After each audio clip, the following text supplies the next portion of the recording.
Hello everyone, welcome to the channel. Today I want to talk about a very controversial artist that I've had personal experiences with, and I think his story is a very interesting story. I don't necessarily want to confuse people. This isn't really like an allegations or really like drama video. I'm more so working on other stuff, and this is going to be kind of a good bridge into the kind of content that I want to make. Kind of commentary, more relaxed, kind of looking at, like controversial internet figures. But I don't want the intro to be too long, so just to get straight into it, this is the story of SuperEquality2000, also known as Sean Sohr. Sean Finnegan Sohr was born on December 11th, 2002. Sean was a seemingly troubled kid, being diagnosed with autism from a young age. He had to go through struggles most kids his age don't. When Sean was a child, his grandmother worked for an autism services company. It was through this company that Sean's grandmother met a woman with a daughter who would become very important to Sean's story. I will call this girl Ella, as it's the name he's decided to call her as well, and to respect her privacy, of course. They apparently became fast friends, at least from Sean's perspective, and spent a lot of time together due to the fact their parents were friends. Also, according to Sean, he was bullied in the first grade upwards, and Ella was his only real friend at the time. When Sean was only 9 years old, he lost his father to suicide. This is incredibly heartbreaking and surely had a large effect on young Sean's mental health. After that, his mother remarried twice, which, according to Sean, was a big mistake. Sean has claimed that her first remarry was abusive towards him, which surely just made this already rough period even harder on him. When Sean was only 14, on March 25th, 2017, he made a school shooting threat on Facebook, causing him to be arrested. While he was in a mental health institute, he drew this wonderful drawing. After he was released, he had to wear an ankle monitor for the next 4 months, then be on probation for another year afterwards. Only 2 years after that is where our story actually begins, as Sean would become, for lack of a better term, very chronically online. On November 13th, 2020, a Twitter user by the name of RayGGTV would drop a tweet that said the following: "My experience with Sean Sohr." Attached was a tweet longer that contained allegations of pedophilia and grooming, although he wasn't a minor, to clarify. According to Ray, Sean led him on for months and faked an entire relationship with him, not only using him for attention, but also money. Ray genuinely believed that they were dating, and according to him, he even loved Sean for a time. However, Sean finally broke the news that he was faking their entire relationship. And again, they had been together for literal months at this point.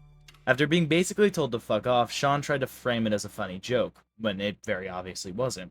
And that's where the grooming allegations end. And now, for context, again, they were both adults at this time. The grooming part is more about the money. Anyways, after that, he goes into the pedophilia allegations, where he explains that Sean posts lolly, also known as Drawn CP, in his Discord. Mostly just Hilda content and other Disney Channel, Netflix cartoons, which, if you don't know, Hilda is 11 years old, which is going to be a very common theme. To be fair, this allegation document isn't very well put together and kind of goes off on a tangent at the end that isn't related, but nonetheless, it's one of the first public outings of Sean. Not to mention that while most of the Twitter comments are showing empathy for Ray, some of the comments also outed him as a pedophile with proof of him too sending Hilda Rule 34, and it seems he was involved in some other drama with a Hilda admin, so, again, it doesn't seem to be the best morals on either side here. But another thing noted in the document is that Sean seemingly started to write a story about pedophilia, which wouldn't be finalized until 2023. As there doesn't really seem to be any other allegations in 2022 or anything you can really find, let's move on to that story. Time for Forbidden Love.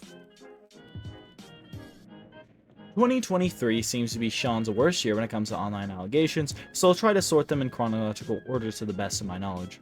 Starting off with Sean's magnum opus, Forbidden Love. Forbidden Love is only what can be described as a self-insert pedophile fanfiction, which, insane that those words are coming out of my mouth, but regardless. The story follows 11-year-old girl Tiffany Harmon as she falls in love with her art teacher, Dennis Haddock. I don't know, that's hard for me to say. Not only is this weird enough on its own, but she eventually ends up breaking his window, to the point where he starts grooming her, and then they enter a full-blown relationship. So I was editing this video, and then I realized that in this, in my script, I said that it was a self-insert pedophile fanfiction. I didn't explain how. So I was going through it and getting the images, editing the video, and then I realized that, so I thought that I would come in here and kind of clarify. So as you can see with these, He uses his own childhood photos, which we can correlate with the screenshots of him, like, the one with his dad and stuff I included earlier, to figure they're the same person. So that I figured I would explain that and clear that up, because there might be some confusion there. To make the incredibly disturbing plot worse, the writing is genuinely awful and full of Sean's unfunny humor to the point where it's, like, genuinely hard to read. Both of Tiffany's friends are just genuine racist stereotypes and have no personality or character other than that. Like, for example, the character, like, Lakeisha, which, or whatever, ends every sentence she says with girl and only calls Tiffany Tiff, which, if that isn't, like, a racist stereotype, I don't know what is. But eventually, after 10 chapters of, straight ass, awful, Tiffany and Dennis have a date and get together, which leads to a lot of disturbing and really awkward sexual scenes, involving ice cream. So, and nudes. Tiffany, like, just gross. But somehow the worst part about the story isn't the actual story itself, rather it's the fact Sean chose to use his own childhood photos in place of Dennis and model Dennis's design off of himself. I don't think you need to be a rocket scientist to put two and two together that Dennis is a self-insert.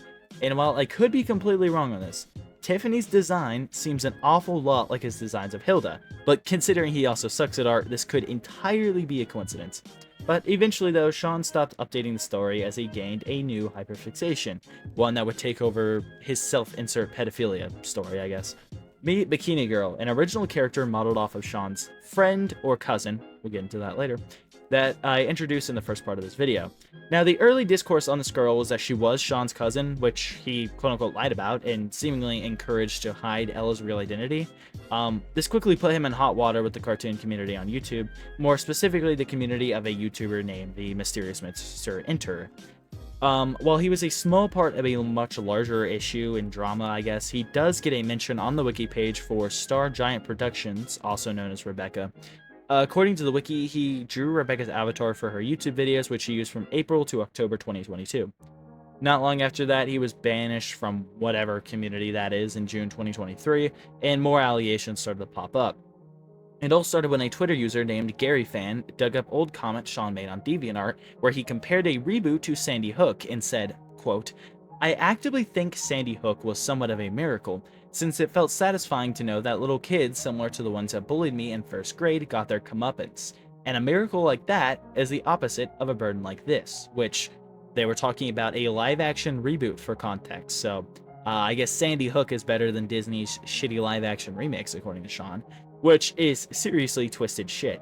Also uncovered was old drawings Sean made that were very obviously racist. And I think looking at them, you can tell why, Jude off, use of the N-word, which, personal opinions aside, if you're going to, be racist and say racist things, at least, like have some class about it, I guess, or be funny, which he doesn't either. It's just racist. There's no, like, humor to it. There's no, like social commentary. It's just racism to be racist. So, yeah.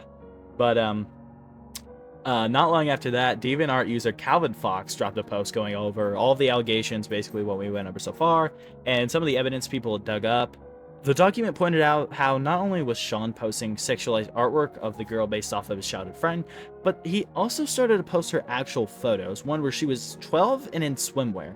Which, regardless of if Sean was, this sick degenerate, which we already know he is, even if he had genuinely good intentions, it doesn't take a rocket scientist to figure out that, people, you don't want to be posting that online. Like, I think people that post their kids on Facebook and, like, a bikini wear, need to be a little bit more thoughtful of that. So you definitely don't need to be going around on a public Twitter when people already think you're a pedophile, posting your 12-year-old quote-unquote cousin or friend in swimwear.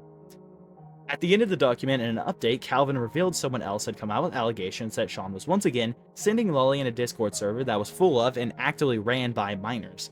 These allegations, published by a user going by Bloxy Minor, are the most in-depth and have the most evidence of any allegation thus far. Bloxy met Sean on Twitter, and deciding to give him the benefit of the doubt due to the fact that Sean is autistic, he sent Sean an invite to a server named Webtoon's Wacky Weezer Warranty, which, aside from being a bomb-ass name, was full of literal minors, 14 and 15-year-olds. And he knew that. Biloxi was only 14 when he met Sean, something that Sean was completely okay with, and after joining the server, he immediately sent a picture of Ella, or Bikini Girl, and her swimsuit, and started to make sexually charged comments about her. Then he started bombing Lolly all around the server, spamming it with his only defense being that the girls were quote-unquote aged up in his drawings. This led to a breaking point where Sean ended up sending a meme that said fictional 11-year-olds were hot. After this, he got bullied into leaving the server. To make things worse, Sean continued to harass Biloxi afterwards on other websites until Biloxi threatened to tell Sean's family, finally putting an end to the harassment. So sending Lolly wasn't bad enough. He knowingly sent it in a server full of literal children and then harassed one of those children when he was forced to leave. Real upstanding guy here. As of now, this seems to be about all the public allegations against Sean, which, is damning enough. I feel like we have enough here that, we can pretty logically come to the conclusion that the dude likes to jerk it to underage girls. But, however, I have my own private experiences with Sean that I was saving for an entire dedicated section of this video.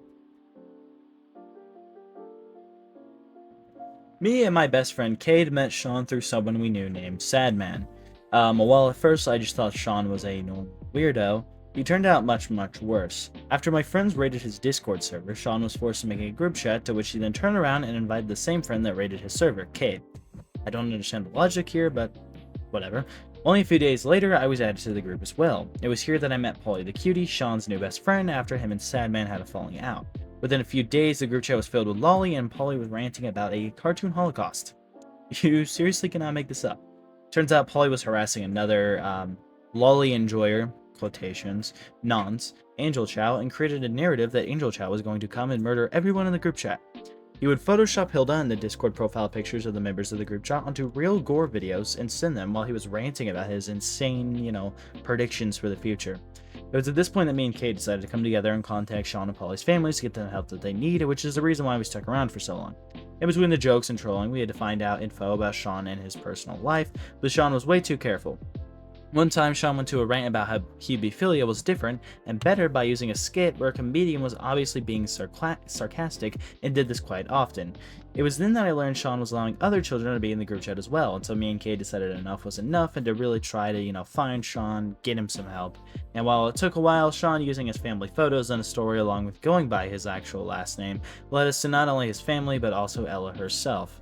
I reached out to Ella on Instagram but was blocked by Ella and then banned from Sean's Discord, so is what it is. And so I gave up, knowing Sean was going to continue a cycle, refusing to admit his wrongdoings, engaging in pedophilia, and overall being a degenerate creep online. So, while at this point there's nothing we can do as Sean refuses to see the wrong in his behavior and get the help he needs, as of now it doesn't seem that he's actively groomed a child yet, and at least is in a place where he isn't harming. But the scary thing is we don't know when or if that line is going to be crossed, making Sean a potential threat to children. However, I still don't condone harassment of any kind, just to make that clear. The best choice is just leaving Sean alone. He's been basically banned from any kind of platform he might have had, shunned by all the communities he wants to be in, and doesn't seem to be actively talking to anyone anymore other than Polly and a few other lolly friends. So, sadly, Sean's family seems to refuse to get Sean the help he needs, as seen in this conversation with a family member where they actively encourage and enable Sean's layered behavior. So, in the end of the day, talking about Sean is all we can do, making sure if there's any, minors in the community he's engaging in, that they know he's a weirdo, degenerate creep. So, yeah, my name is Gareth, and I hope you all have a good night. I say, she said, do you risk me? I tell her only then, I only love my spirit to your high, I'm sorry. Phantom tax, I even got it tatted on me. Lil' calm, bit I'ma wear it to the party. Looking skibbity, trying to be a Sigma cause I'm Mewing. Yeah, I'm from Ohio where they